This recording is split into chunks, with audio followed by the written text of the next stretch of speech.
Tonight is August 23rd, 2017. The title of tonight's message is Foxes, Floods, and Fires. Oh my.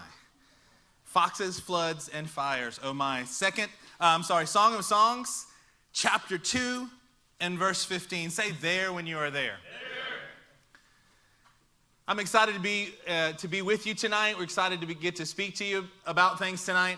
As we're looking at Song of Songs 2:15, it says this: catch for us the foxes. Everybody say foxes. Foxes. Okay, this is going to be a long night if we don't all kind of jump in. I expect Treaster, I expect Baj, I expect Judah to have a little jet lag. I mean, they've been 8 hours apart from us.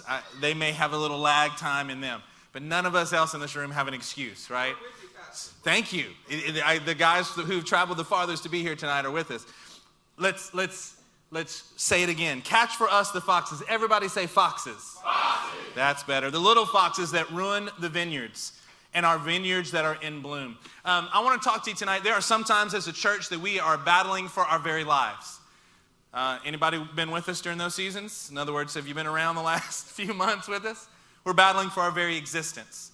We're battling for families and for the livelihood that God has for you. There's a lot of times where we are just battling, and the difference is life and death. And there are seasons in our lives where we need to catch some foxes, some little things that can end up spoiling a lot of important things. I'll tell you where I am, and I hope that this blesses you, and I presume that some of us will be in the same kind of situation. That for me, the last few days, the last few weeks have been a lot of little foxes that can end up spoiling this vine.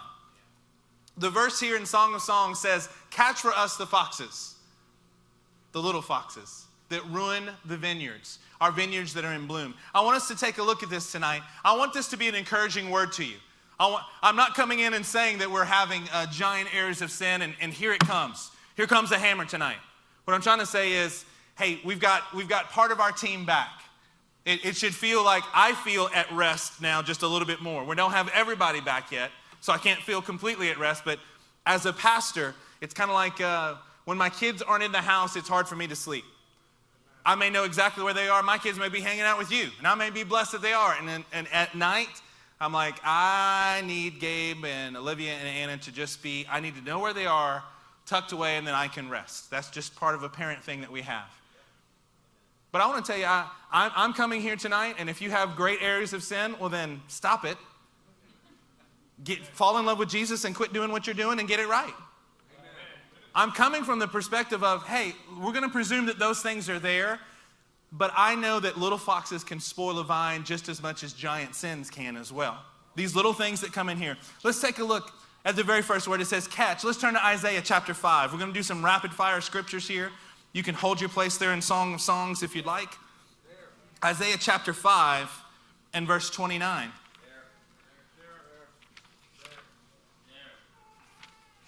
It says this, Isaiah 5:29, their roar is like that of a lion. They roar like young lions. They growl as they seize their prey. Everybody say, seize your prey. Seize your prey. This idea is actually a judgment against the house of Israel. Isaiah is coming and presenting this, but this idea of a lion seizing the prey is how we are supposed to catch the foxes. It's the same word in the Hebrew for seize or catch the foxes. Let's take a look at Genesis 22. Just some rapid fire scriptures here for us. Get to knock the dust off this evening. Genesis 22, and let's look at verse 13. It says, do not lay a hand on the boy, he said. Do not do anything to him. Now I know that you fear God, because you have not withheld from me your son, your only son. Verse 13, Abraham looked up, and there in a thicket he saw a ram caught by its horn. Same word that we're seeing here. He's been trapped by it. It's been completely seized. Take a look at Genesis 25, just a few pages over. Genesis 25 and verse 26. All right, we got one. We got Steve there. All right. Genesis 25:26 says this, after this, his brother came out with his hand grasping Esau's heel, so that he was named Jacob. Isaac was 60 years old when Rebekah gave birth to them. By the way, completely, off topic. How'd you like to be 60 having a set of twins? Come on now. I just got tired thinking about that. We have Jacob grasping or catching on to Esau's heel there. This idea that we are supposed to catch, we are supposed to get a hold of. Everybody say, get a hold of it. Get a hold. You're supposed to get a hold of these things that are going around. What's the problem with a fox, though? The whole problem with a fox is that they are difficult to catch. You ever heard the phrase, sly like a fox? You ever heard the phrase, crazy like a fox? Have you heard these things? What do they mean? They mean these are very, very wily creatures. They're very deceptive. They have this over the course of time. You read Aesop's fables. You read these things in different cultures. And what personification, what human characteristics do they give to foxes? Well, that they're just these cunning creatures. They're sneaky, right? These little, small, dog-like, pointy-eared creatures that come around are very, very cunning. Well, of course they are, because the word is saying we've got to catch them before they do some damage in our lives. We've got to catch them before they spoil the vine. Let's look at a few scriptures about this idea of the enemy being cunning. By the way, have you ever heard the phrase, the fox that guards the hen house? Some of you guys are young and you may not have all these sayings that you're used to. A fox that guards the hen house, what is it trying to tell you?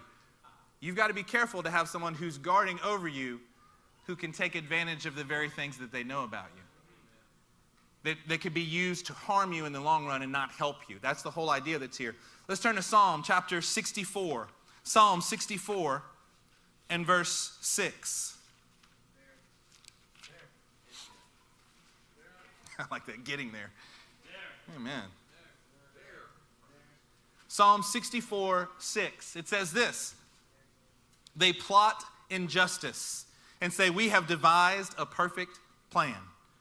Surely the mind and heart of man are cunning. Well, isn't this true? Have you ever been going along and been a little bit too naive of somebody that you're dealing with? Yes. I've had that happen to me. I'm going along and I'm thinking everybody's thinking as I am. They're thinking as pure-heartedly as I am. And guess what?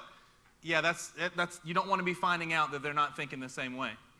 You realize that the world has got a cunningness to them, that the enemy has a plan that is being devised. Since you're in Psalm, let's look at Psalm 83.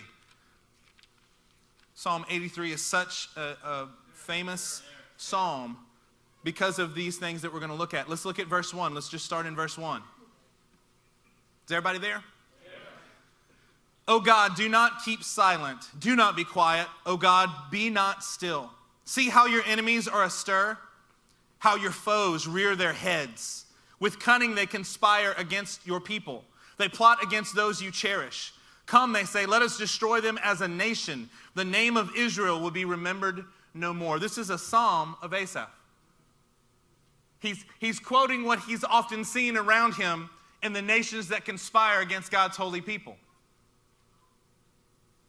Verse 4, let us destroy them as a nation, that the name of Israel will be remembered no more. In today's newspaper, on Fox News today, there was a meeting between Benjamin Netanyahu, Israel's prime minister, their leader, and Putin from Russia. Because Russia has aligned themselves with Iran in certain ways, but he's also aligned themselves in other ways. They kind of have an open relationship with Israel right now. And so they were discussing the threat of Iran that is wanting to set up shop in Syria. They're wanting to have basically a campus. Iran West is what they are trying to do, and set up a military camp in Syria. And Prime Minister Netanyahu was saying, hey, look, if this happens, we're going to have problems. As Israel, as a nation, we're going to go ahead and handle this. And we're letting you know, Mr. Putin and Mr. Russia, we're letting you know that we're going to go ahead and take action, and we'd rather not have to fight you while we do it. We're reading Psalm 84 that was written, let's just put a date on it, 3,000 years ago. 3,000 years ago this was written, and we're seeing in the news today that this is exactly still what's going on. With cunning, verse 3, with cunning they conspire against your people. They plot against those you cherish. Come, they say, let us destroy them as a nation, that the name of Israel will be remembered no more. Look, keep going, verse 5. With one mind they plot together. They form an alliance against you. We've talked about this before. Your enemies may not have anything in common, except for the fact that they're your enemies. You can have different branches of Islam that can't agree on anything except that they want to kill Christians and Jews. There's nothing else in agreement except their hatred for what God's doing. There is a plot that is afoot. We have to be wise that we don't lose ground to the cunning of the enemy. The Bible tells us not to be unaware of Satan's schemes against us. Everybody say schemes. We can't just walk around and be like, yeah, everything's great. Everybody's happy with us. And golly, no, we're living in a pretty wicked time, aren't we? These things that are apparent in front of our faces, we cannot let these little things, we can't let our focus get off of the Lord, not 1 degree, not one bit. Turn to Psalm chapter 2 since we're here. It's hard to pass up Psalm chapter 2. Let's look at verse 1. Psalm 2, 1. It says this, why do the nations conspire and the peoples plot in vain? The kings of the earth take their stand, and the rulers gather together against the Lord and against his anointed one, against his Messiah, against the nation of Israel, as well as the man who is the Messiah. They are plotting against. Let's look at 2 Corinthians chapter 11. 2 Corinthians. We used to have things called sword drills when I was a kid. They would call out a passage in the Bible, and the first one who could find it, you'd stand up and read it. I'm not going to have you stand up and read tonight, but we're going to flip a lot here. 2 Corinthians chapter 11, let's look at verse 1. It says this. This is Paul. I love this. I hope you will put up with a little of my foolishness. Oh, sure, Paul, we can do that. But you are already doing that. I am jealous for you with a godly jealousy. I promised you to one husband, to Christ, so that I might present you as a pure virgin to him. But I'm afraid that just as Eve was deceived, everybody say deceived, by the serpent's cunning, your minds may somehow be led astray from your sincere and pure devotion to Christ. I'm coming to you with the same type of heart that Paul came to the Corinthians. Just as Eve was deceived, he is writing them, imploring them that their minds may not be somehow led astray from sincere and pure devotion to Christ. Look at verse 4. For if someone comes to you and preaches a Jesus other than the Jesus we preached, or if you receive a different spirit from the one you received, or a different gospel from the one you accepted, you put up with it easily enough. Did you hear that? Let's just think about that verse for a second. If you hear about a different Jesus than the one that was preached, a different spirit than the one that was presented to you, or a different gospel. How are we doing on all three of those? Are we thinking about the right kind of Jesus, the one that the scriptures clearly give us? My wife and I, we watched a movie last night. And I'm not even going to say the name of the movie. You can ask me after, because we thought it was a kind of a Christian-ish movie about martyrs in a particular country. And we're like, oh, yeah, okay. Amen. We're going to try to do that. It made me so angry. I went from watching people who were in a movie representation of them dying for their faith, and I'm crying. Yes, Lord. To the end of the movie, I was so mad I couldn't talk. Because, not surprisingly, don't know why I was thinking that this would come out okay, but they were presenting a different Jesus other than the one that we know. The movie literally had the voice. It was just a voice. They were supposed to step on a Bible to show that they're recanting their faith in Christ. And so they're going to step on it. And as the lead character is looking at it, he looks at it, and there's a voice that just begins to speak to him. And it says, it's okay. You can step on me. I was like, ah! You think Jesus Christ is going to say it's okay for you to apostatize your faith? I couldn't believe it. I was so angry. Why? Because they're preaching a different Jesus. And if you don't think that they're preaching, if you think I'm using the wrong word, then you're just mistaken. Of course they're preaching. They've spent millions of dollars to market that movie, to get it out there. They're preaching their message. Yeah, it's really okay. You can be a coward, but it's really okay. That's the whole message of the movie. Preaching a different Jesus. It came from a different spirit. That's what the Spirit of God in me got so angry at. I was disappointed in myself for even giving any time to this stupid thing. Or a different gospel. They preached all three. But look at what this verse says at the end of verse 4. Or a different gospel from the one you accepted. You put up with it easily enough. Does it say you accepted it easily? So what does all my anger for that movie do? Not much. Am I putting up with it in my life? Better question. Are we putting up with it in our lives? Are we allowing distortions of what truth is, and we just kind of put up with it because we go, hey, well, there's so much going on, Pastor. What can we do about it? Well, we're going to see tonight exactly what we can do. Let's look at verse 13. Same chapter. You still with me? For such men are false apostles, deceitful workmen, masquerading as apostles of Christ. And no wonder, for Satan himself masquerades as an angel of light. It is not surprising then if his servants masquerade as servants of righteousness. You know why I think sometimes it's easy when we're in a full-out battle and our lives are at stake? Because usually the enemy's pretty clear. He's just coming after us to kill us. Okay, I'm going to fight that guy because he's trying to kill me. This makes the lines very easy. Good guy, bad guy. Great. Let's go back to the old country, the Western movies where the good guys wore the white hat and the black guy, the bad guys wore the black hat, right? To clearly identify who was right and who was wrong. Yeah, this is not how this is. The color of the clothes you're wearing is not going to tell you who. They're not going to walk up to you and be like, bad guy. Bing, bing, bing. They're going to masquerade as what?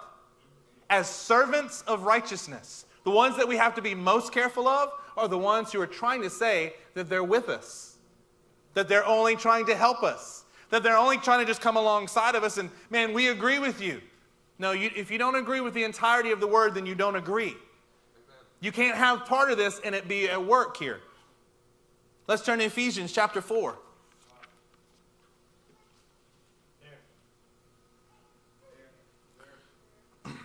Let's look at verse 14. Ephesians 4:14, it says this. Then we will no longer be infants, tossed back and forth by the waves and blown here and there by every wind of teaching and by the cunning and craftiness of men and their deceitful scheming. Craftiness. People who are saying one thing and doing another. Anybody ever played the game of chess? Anybody ever played chess against a really good chess player? Anybody, they'll let you take some of their pawns and their players, and you're like, yeah, man, I'm getting him. And what happens? They're already thinking 4 steps down the road, and they crush you with a little kind of sideways smile like, yeah, you just walked right into that. When I was in college, my freshman year in college, I took a philosophy of religion class taught by a man who had a doctorate, a PhD in philosophy and a PhD in religion, which means that he was absolutely confused. He was completely bonkers. But what he did very, very well, that all of us little, I was 17 at the time taking this class, right? All of us little freshmen in college are taking this class, and what he did very well was he would start off an argument. Well, we all agree to this, don't we? And everybody kind of in the class would go, yeah, that's true. See, what they didn't know is they lost the argument right there. Everything else was just them. He was just walking you down a path. And if you accepted the first premise, what he was very good at doing was just building the rest of the case. And you either have to look like an idiot at the end because he's walked you in a logic circle that you have no other answer. Well, if this is true, well, then clearly this is true. And everybody's kind of like, okay, yeah, we'll give you that. Yeah, they were just digging a hole. Every little fox that you allow to get in there is just setting you up for your destruction later on. Every little thing that we don't allow the Lord to vet from us, every part of our hearts that we don't lay bare and expose before the King of creation at the altar here or at the altar of your own heart before Him and say, Lord, you have to look again. I feel pretty good about what's going on in my life. I'm having a pretty good day. Lord, would you check it again for me? Because the little foxes are what's going to spoil everything. It's going to destroy everything because there are people with deceitful scheming that's going on. Look at verse 15 in Ephesians 4.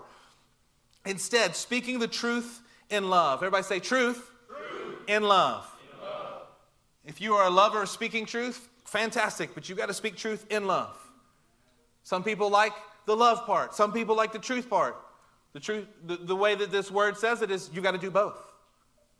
Speaking the truth in love, we will in all things grow up. Everybody say grow up. Grow up. Into him who is the head, that is Christ. From him the whole body joined and held together by every supporting ligament grows and builds itself up in love as each part does its work.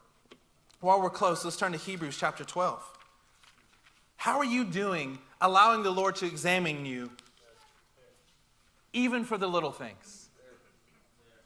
How are we doing as a church? If you are in between giant battles in your life, you know what this is the right time for you to do? To go fox hunting. This is the time. If you're not fighting in your baby, if you got a baby that's healthy, and your job is somewhat okay, and everybody in your family is somewhat healthy, you know what you do? You don't just take off. You're not like, whew, wow, man, that's a nice break for me to have.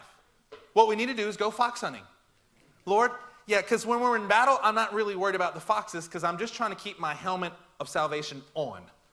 I'm trying to keep my sword pointed at the bad guys here.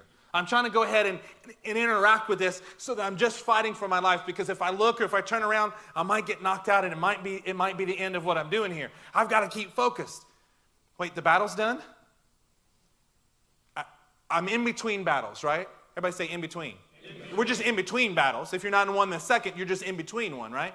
So what we need to do as a church is go, if you're in between a battle, you've just won one, you've just prayed diligently for the turkey team for 2 weeks, and now most of them are back.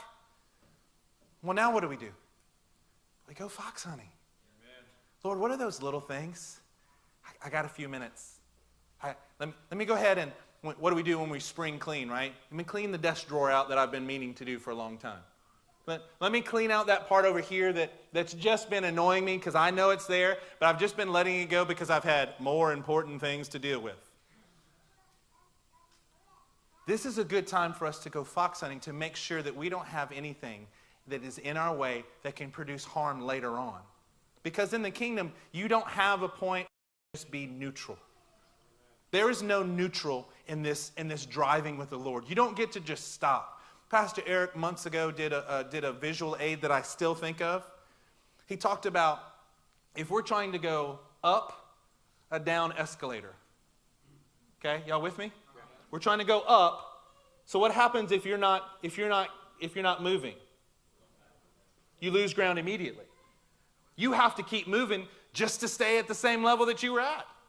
There's got to be motion in our life. We've got to be getting in the Word and praying just as much as we can. You know why? That's just to keep us steady.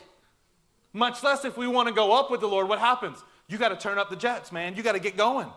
You got to buck. Maybe I'm pulling on the sides to get me up because I'm feeling a little weak, but you got to get moving. You don't have neutral here. If we stop and go, let me take a breath.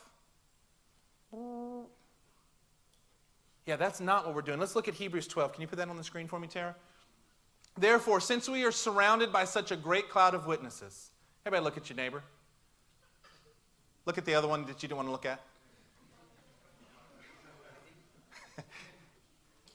Say, hey, thanks for being my witness.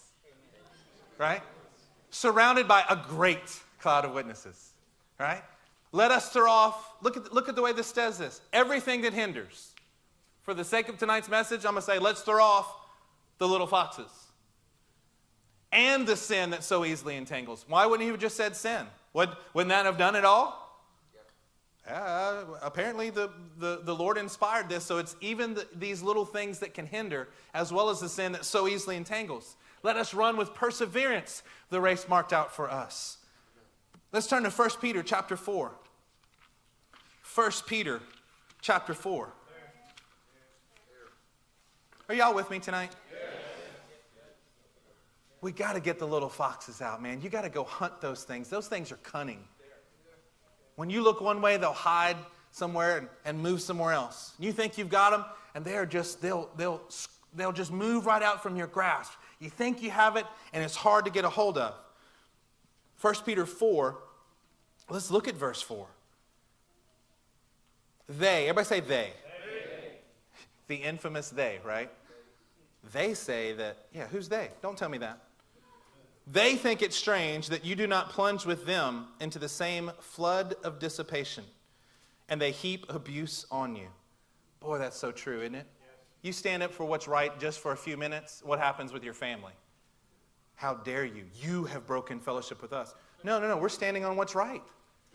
We want you to do well. We're here, though. Just repent and come this direction. We're right here. We want to take you back, but we can't break what the law of the Lord is telling us. They think it's strange that you don't plunge with them into the same flood of dissipation. They don't even want you to dip your toe in the pool of dissipation. They want you to plunge in full force. Verse 5, but they will have to give account to him who is ready to judge the living and the dead. You know, as far as natural disasters go, flood is the most dangerous in our United States economy. It is the most prevalent disaster of a natural sense, is a flood. I don't know if you've ever been in a flood. I don't know if you've ever helped out with flood relief. You know what's weird about a flood? What do you think of when you think of flood of dissipation? In my mind, I think of the torrent, right? Wherever you are and there's a river that's running somewhere that it's not supposed to be. How do floods come on, though? There's a deluge of rain, say. Most often it is a deluge of rain that happens, and the water just creeps in about an inch at a time. You're in the middle of a flood, but you're just seeing it rise. The problem is people go to sleep and they wake up and they put their feet on the ground, and what happens? They're in 6 inches of water in their house. Oh, what happened? I didn't know that the flood was coming. Yeah, you knew it was raining. Yeah, they were telling you that there's a flood. This is a flood. You've got to be careful. There's a flood coming. Everyone, there's a flood. There's a flood. There's a flood. And people get trapped in their houses. People are having to go up on top of roofs and paint things so that the helicopters can come in and save them. What happens is the flood encroaches upon where they are, and they just presume that it's going to stop. Because you know what happens sometimes in the flood? It could stop raining, but what happens? The flood keeps moving. They don't understand that it's raining somewhere else and that the river has not yet crested. Pastor, why are you telling us all this? Because there's a flood of dissipation that is upon us. Just because you may not see it yet as a torrent right where your house is or where your house used to be. You know how people most get injured in a flood? They're in a vehicle or they're walking through the water. More flood deaths occur. I looked it up on the U.S., I can't think of the name of it, the Weather Center, whatever. That I went in there and checked it before I came out here. More people die because they get in the car and they're like, well, we're kind of trapped, so let's just see if we can. And what does the water do? It picks up their car and they get in trouble. It sweeps it off into the river, off over the bridge. Or people think they can walk from here to there, but they have no idea the depth of the flood that they're having to walk through. Are you catching my easy homiletic here tonight? Yes. Are you with me? Yes. That there's a flood that is here. The flood of dissipation. At one day in our lives, we may see it as a torrent. We may not see it as a torrent yet. I'm seeing it as a torrent, by the way. When I can watch a movie that's clearly doing that, when I can talk to people, when I can see what's going on in our world, in our society, I'm like, there is a flood, and it's taking people away. They think that they could just walk through it. Whoosh, and they're getting swept away. But they're out standing in the water looking at me going, come on, jump in, man. We'll just go backstroking for a little while. Yeah, you're in a flood, man.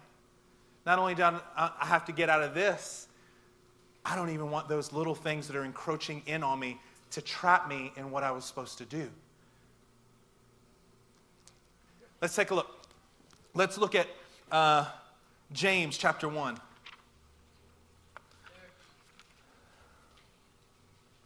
James chapter 1, and let's look at verse 22.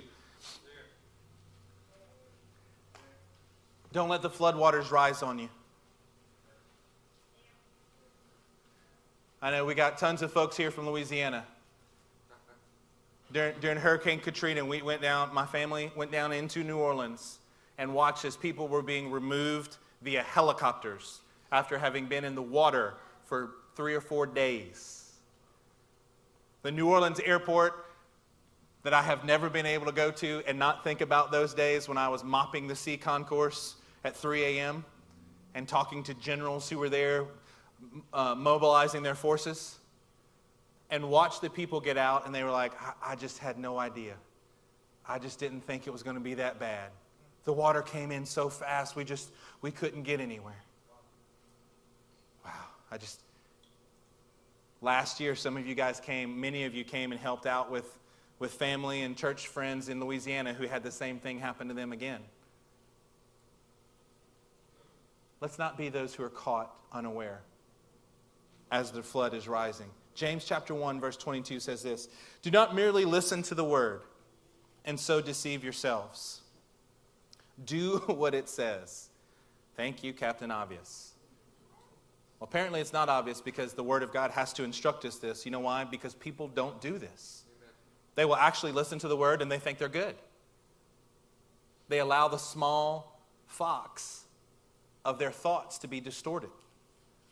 Anyone who listens to the word but does not do what it says is like a man who looks at his face in a mirror and after looking at himself goes away and immediately forgets what he looks like. But the man who looks intently into the perfect law that gives freedom and continues to do this, you know what that sounds like? Someone who goes fox hunting and continues to go fox hunting, not forgetting what he has heard, but doing it, he will be blessed in what he does. Do not look at the person next to you. Everybody look up this way. Don't look at your neighbor because I'm going to ask you to do something. Husbands, what color shirt is your wife wearing without having to look?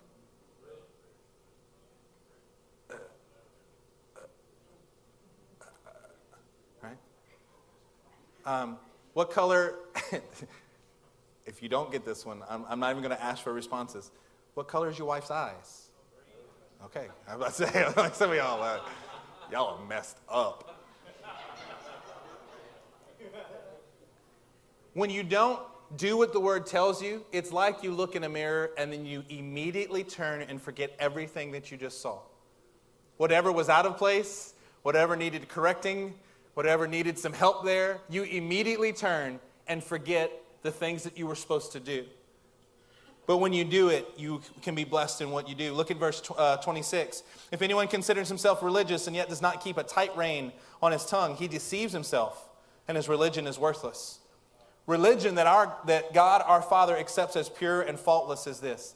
You want to be able to get religion correct? Yes. To look after the orphans and widows in their distress, and to keep oneself from being polluted by the world. Do you know what most people, if they do quote this verse, do you know where they stop? After the orphans and the widows.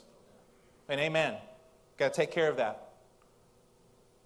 And to keep oneself from being polluted by the world. That is part of the verse, just as much as the orphans and just as much as the widows.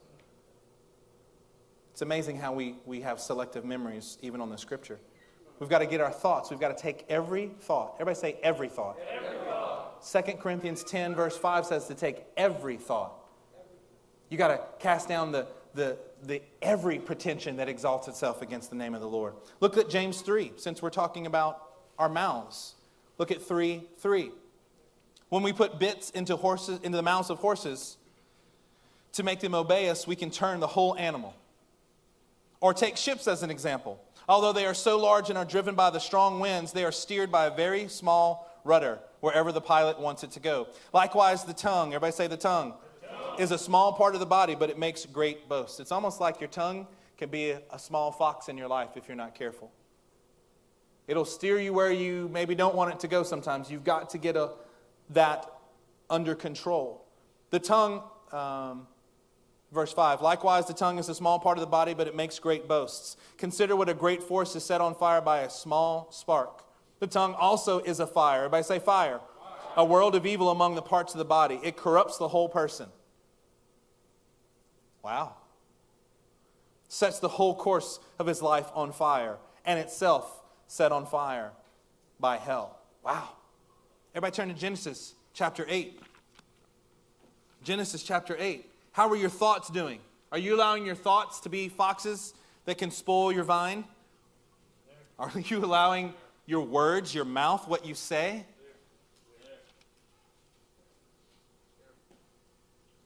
Let's look at Genesis 8. Let's start in verse 21. We'll read 21 and 22. This is tying in a little bit about what we spoke on Monday night. The Lord smelled the pleasing aroma and said in his heart, never again will I curse the ground because of man, even though every inclination of his heart is evil from childhood. And never again will I destroy all living creatures as I have done. As long as the earth endures, seed time and harvest, cold and heat, summer and winter, day and night will never cease. The Lord can assure us that there's going to be seed time and harvest. Are you allowing time to be one of those foxes that are trying to steal and trying to ruin your vine? Your thoughts, your tongue, your time. What are we doing with these foxes in our lives? Let's turn to Acts chapter 20. Acts chapter 20. And let's look at verse 22.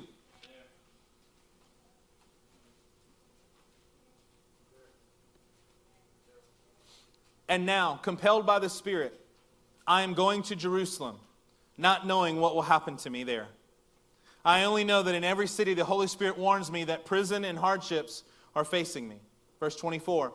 However, I consider my life worth nothing to me. Look at this next phrase. If only I may finish the race and complete the task the Lord Jesus has given me, the task of testifying to the gospel of God's grace. Man, I love this passage about Paul speaking and giving his farewell address to the Ephesians. He's talking to them and saying, yeah, I know I'm going to have a lot of problems coming up. I know that there are battles ahead, but what I need to do, all I'm focusing on is finishing what God has put before me. I'm going to take care of the foxes so that I can finish. You know when the foxes come to get the vine in the vineyards? They come at the freshest part of when the grapes are producing. It's the most fragrant part. They will come in just as the life is beginning to bud in a vineyard. And if you're not careful, those foxes will get in and they will destroy the entire vineyard. Each one of them doesn't eat very much, but they will all learn where the holes are, where the problems are, where the gaps in the wall are, and they will get in there and they will destroy entire vineyards for people. If we're not careful, at the very point in your life where things are starting to produce life, it's often that's when the little foxes start making themselves manifest in what's going on. What happens when we don't take care of the little foxes? Tara, I'm just going to give you a couple. You guys can, everybody will turn to 2 Samuel chapter 2. I didn't think about this, but I guess I'm in Samuel for our turkey team and how much they like 2 Samuel. But Tara, before you go there, would you put up 3 John verse 9? There's only one chapter, so 1:9, I guess. What happens when you don't take care of the little things? I wrote to the church, but Diotrephes, who loves to be first, will have nothing to do with us. How would you like your name to be the only time that your name is mentioned in the Bible? Yeah, we were going to come hang out with you, but that dude who loves to be first, yeah, he's giving us problems everywhere we go. What a sign of immaturity, right? Don't kids do that? If you're going to have a line, what do you do as an elementary school teacher? Well, you make a line leader. Because if you don't want to have to fight with them every day, and you just rotate through and all the kids get to be first. Why? Because that's a sign of what children do. I want to be first. I want to be the first. I want you to see what's going on. Yeah, Diotrephes loves to be first. Let's look at, keep your place in 2 Samuel. Tara, 2 Timothy 4:14. Diotrephes never took care of the idea of him wanting to be first. He never took care of that fox, and it began to define him. Alexander, the metal worker, did me a great deal of harm. The Lord will repay him for what he's done. Wow.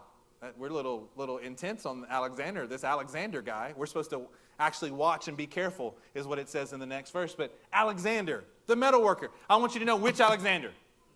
Just in case you were wondering, not the Alexander who owns his own deli. This is Alexander the metal worker. Take note of that dude. Because he's done a great deal of harm. Yeah, he didn't take care of what he was supposed to. Let's everyone, in 2 Samuel chapter 2, I want to talk about a man named Joab. We're going to get a couple of lessons from Joab here. And then we're going to allow the Lord to work on our heart and make sure that we have no little foxes that are running around.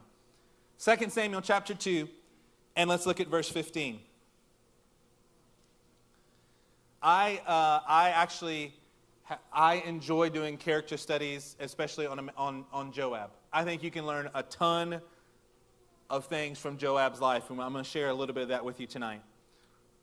Verse 15 of chapter 2 of 2 Samuel says this, "So they stood up and were counted off, 12 men for Benjamin and Ishbosheth, son of Saul, and 12 for David." By the way, when you're counting through the kings of Israel, most people forget Ishbosheth. We usually say Saul, then David, then Solomon. He's actually a king in here as son of Saul. Verse 16, "Then each man grabbed his opponent by the head and thrust his dagger into his opponent's side, and they fell down together, so that the place in Gibeon was called Helkath Hazareim." So what's happening? The two armies are sitting on either side of a pool. They're like, you know what would be fun? Tell you what, let's get 12 guys, and let's just have them fight. Everybody's like, okay. Kind of like a gladiator thing, right? We're just gonna box it out. We'll just have them fight, and we're all just gonna sit on either side of the pool. What happens is they will all walk up to each other.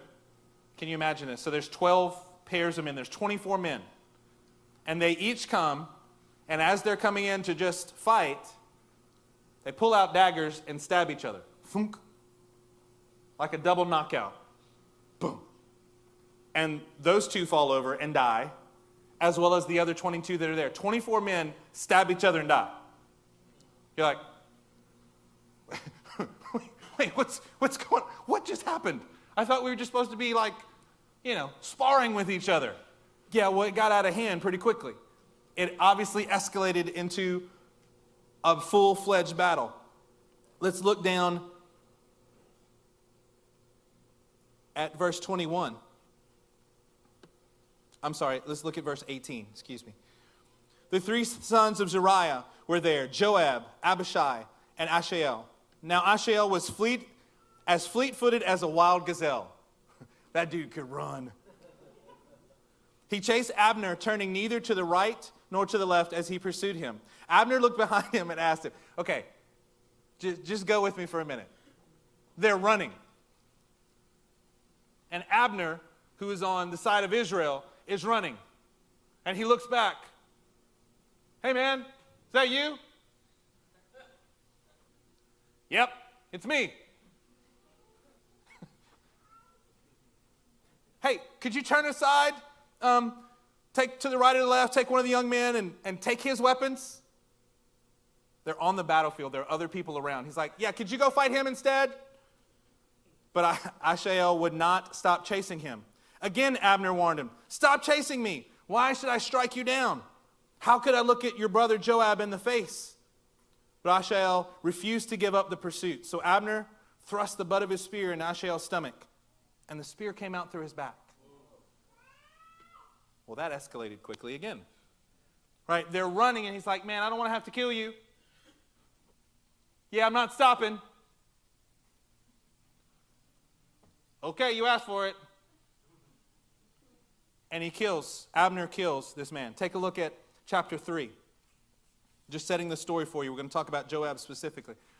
So Abner kills Joab's brother. Okay, this is one of the three brothers. He kills him, and so Joab, let's take a look at what he did in chapter 3, verse 24. "So Joab went to the king and said, 'What have you done? Look, Abner came to you. Why did you let him go?'" So Joab is talking to King David and saying, "Hey, he was right here before us. Don't you remember that he killed my brother? Did you forget that part? Why are you allowing him to go. Now he is gone. You know Abner, son of Ner. He came to deceive you and observe your movements and find out everything you are doing." Joab then left David and sent messengers after Abner. And they brought him back from the well of Sirah. But David did not know it. Now when Abner returned to Hebron, Joab took him aside into the gateway as though to speak with him privately. And there, to avenge the blood of his brother Asahel, Joab stabbed him in the stomach and he died. Come here for a second, buddy. So I'm just trying to give you a good picture of this, right?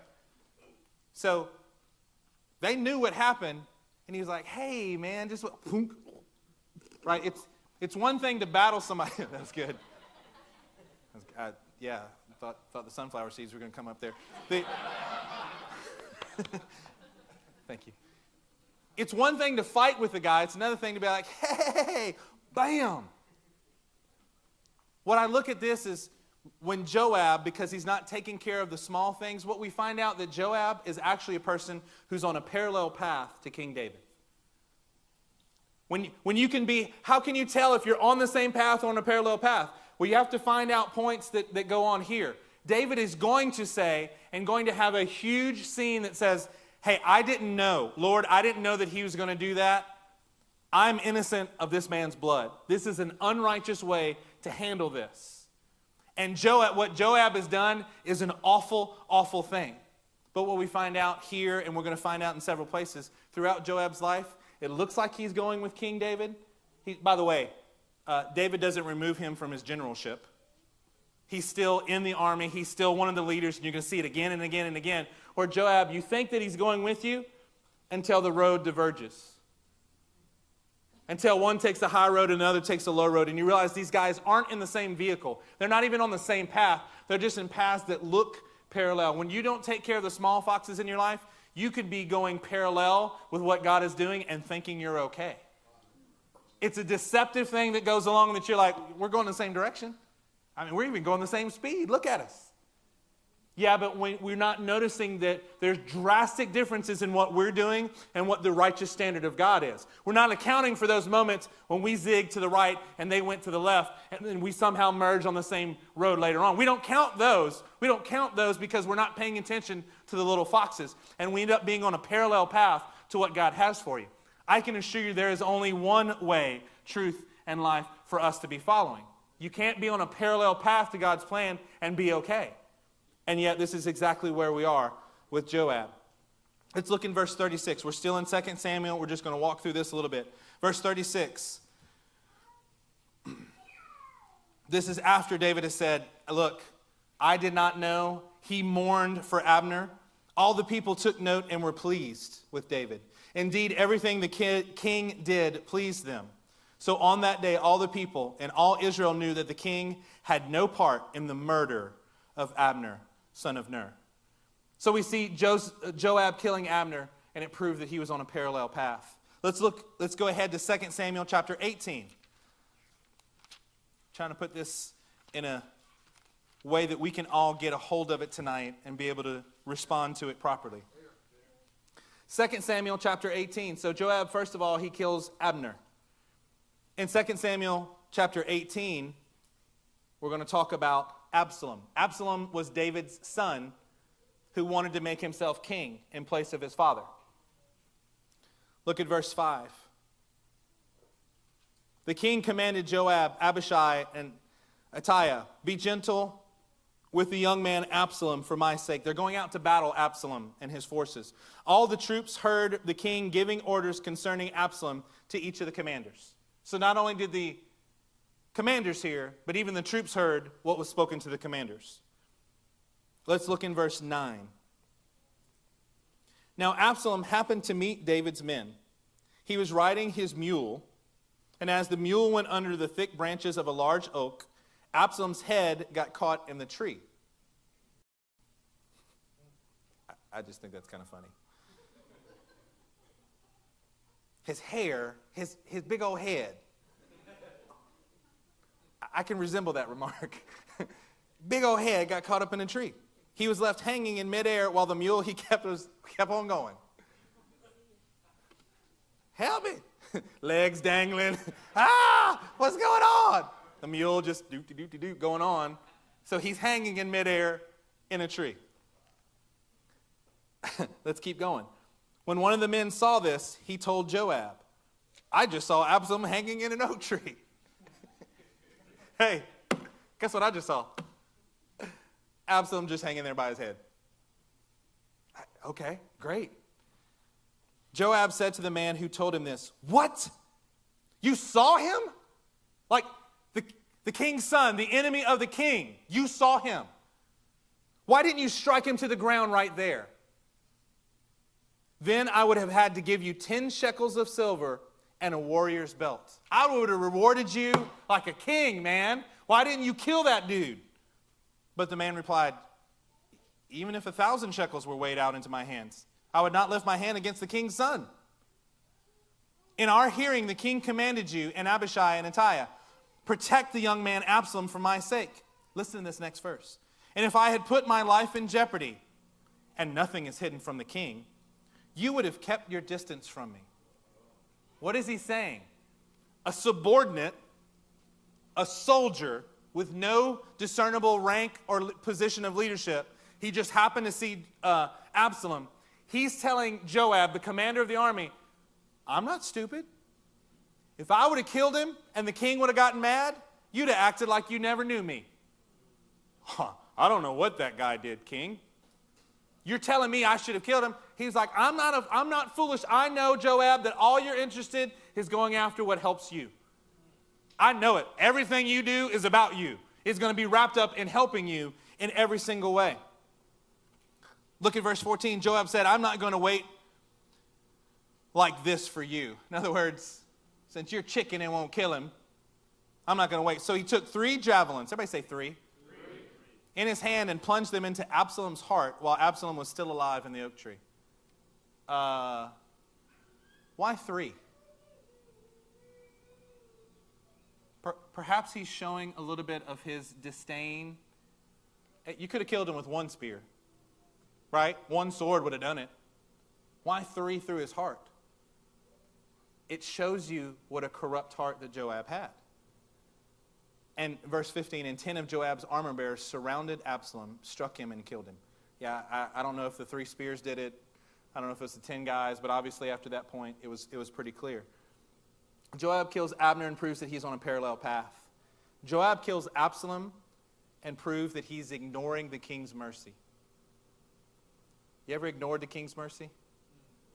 God's trying to give you mercy, and you're ignoring it. You're bringing up, yeah, but I did all these things. God's trying to show mercy to someone else, but you're upset because God wants to show someone else mercy. It makes you mad. Why didn't they get? They should have. That's just not fair. Really, you want to ignore God's mercy right now? You want to ignore the fact that someone's not having to be in a battle for their life? Yeah, there's a serious problem in what we're doing. Let's look at 2 Samuel chapter 20. He kills an Abner. He kills an Absalom. Chapter 20.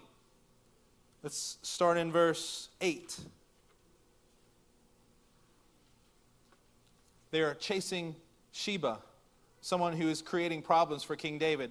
While they were at Great Rock in Gibeon, Amasa came to meet them.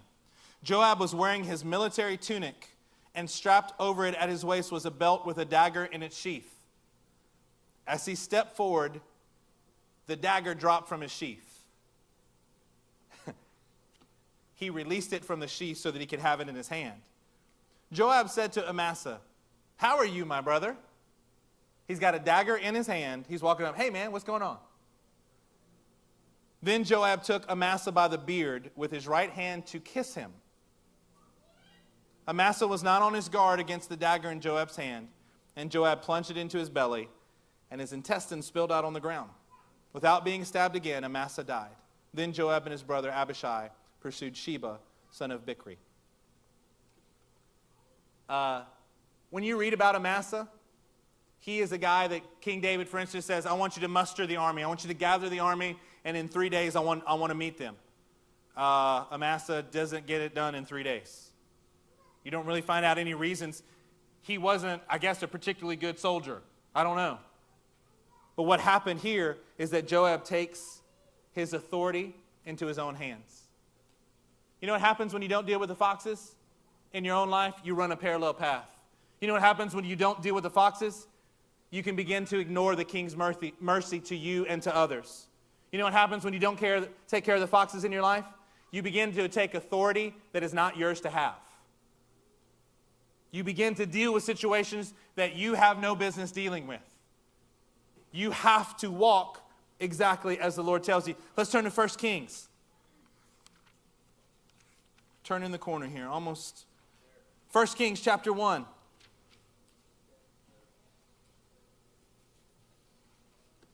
And let's look at verse 5.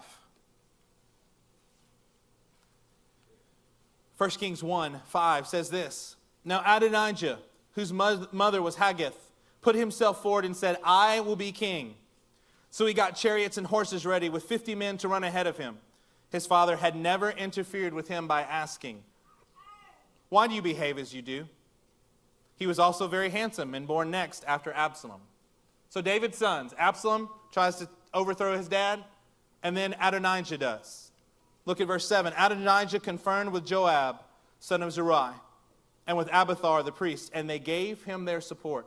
What happens is, you realize at the end, Joab, because he didn't take care of the foxes, he ran such a parallel path to King David, he literally sides against the king by the end of his life. He's running a parallel path. He ignores the king's wishes and the king's mercy. He begins to take authority that's not his, and he begins to side against the king because he just didn't take care of what he was supposed to take care of.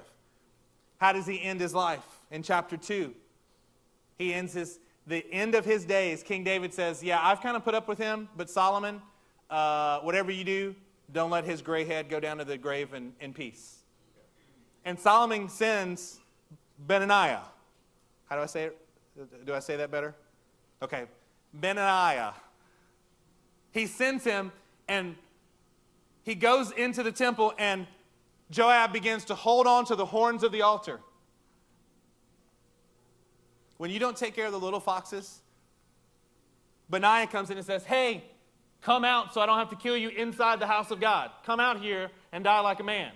You've been killing everybody else. Why don't you come out and take care of this? He's like, yeah, no, I'm not going to let go. No, I'm staying right here. Hey, guys, is this okay that I go into the temple and do this? Yep, go ahead. He dies at the altar. The place where mercy is supposed to be found, but we remember that he refused the king's mercy a long time ago. And so no matter how much he's crying out for mercy now, hey, look, the little foxes, they've already spoiled that vineyard. This thing is going on so far too long. He thinks that he can come in, hold on to where God's presence should be, but the Lord is far from him in that moment. And the righteous judge comes along and takes care of him. What an amazing thing. Let's turn to Judges 15 as we close. What an interesting character Joab is, right?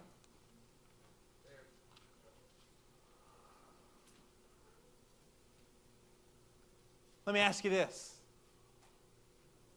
Are you running a parallel path to what the Lord is doing in your life? Are you running close enough to feel like you're at least pointed in the right direction?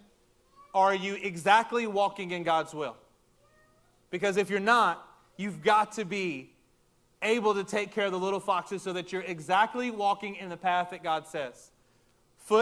Your foot is placed exactly where he tells you. Not close to it, not kind of in the same direction. At least I'm going with you. Nope, exactly where the Lord tells you. Are you ignoring God's mercy for yourself or for others? Are you taking authority that is not your own? Anybody ever get involved with something that you should just stayed out of? Me? Anybody else interjected yourself and offered an opinion that you really should have just stayed away from? All right, there's at least a few honest people. That's good. If you have no authority in this situation, you just probably shouldn't have an opinion about it either. If God has given it to you to do, then you need to jump in there. If God has given it to another one of his servants to do, praise God. If you think we're not doing it right, why don't you pray for us? Why don't you not mess with the authority that's there, because you might find out that there's some foxes that are spoiling your vineyard while you're trying to correct our vineyard. Because ultimately, we end up just siding against the king every time we do it. So how do we deal with this? How do we deal with these little foxes? These little things that come in, our thoughts, the time issue that's in our life, what we say, these parallel paths. Judges chapter 15 gives us a good picture. Let's start in verse 1. Are you there? Everybody's there? Later on. Everybody say later on. At the time of wheat harvest, Samson took a young goat and went to visit his wife. Now, the chapter before, we see him giving the Philistines a riddle. And if they can get the riddle, then he's just toying with the enemy here. His wife that he just married cries the entire wedding week. Does nothing but cry. And so he finally tells her the answer. She tells her family, of course. And so the bad guy, the Philistines, win the bet. So he just goes and kills 30 people and takes their clothes, which was what the bet was for. 30 sets of clothes. He's like, fine, I'll just go kill 30 of your people and hand you the clothes, because you won only because my wife told you. He goes off. This is him coming back to find his wife again. Samson took a young goat and went to visit his wife. He said, I'm going to my wife's room. But the father would not let him go in. I was so sure you thoroughly hated her, he said, that I gave her to your friend. Going to add, what is the phrase? We're going to add insult to injury. Isn't her younger sister more attractive? Take her instead. Now, I don't quite know how I feel about this dad. Look, I know you married my daughter, but I gave her away to somebody else. Just go ahead and take the little one. Wait. Okay, we're going to move on. Verse 3. Samson said to them, this time I have a right to get even with the Philistines. I will really harm them. So he went out and caught 300 foxes. How long does it take to catch 300 foxes? Do these questions ever hit anybody else? When you're reading this, you're like, I don't know how long it'd take me to catch one fox. I'm a little out of breath just thinking about it. How do you catch 300 foxes? But apparently Samson did. He caught 300 foxes and tied them tail to tail in pairs. He then fastened a torch to every pair of tails, lit the torches, and let the foxes loose in the standing grain of the Philistines. He burned up the shocks and standing grain together with the vineyards and the olive groves. He torched the whole place. So how are we supposed to take care of the little foxes? Perhaps we should see exactly how Samson did it. I hope that you don't have 300 foxes roaming around in your heart. I hope. There's not much room for other things if you got that many. But let's just say this. However many foxes that you have running around, you got to go catch them. You got to go get your hands on them and grasp them. And know what you do? Then you tie them up. And you set God's fire right in the middle of it. So that instead of the enemy coming in and taking down your vineyard, you do destructive work to the kingdom of darkness, and the kingdom of light is the one that's victorious. You have to be able to do this in your life. If you have anything less than 300 foxes, I'm going to say it's easier than what Samson had to do. Would you stand to your feet with me?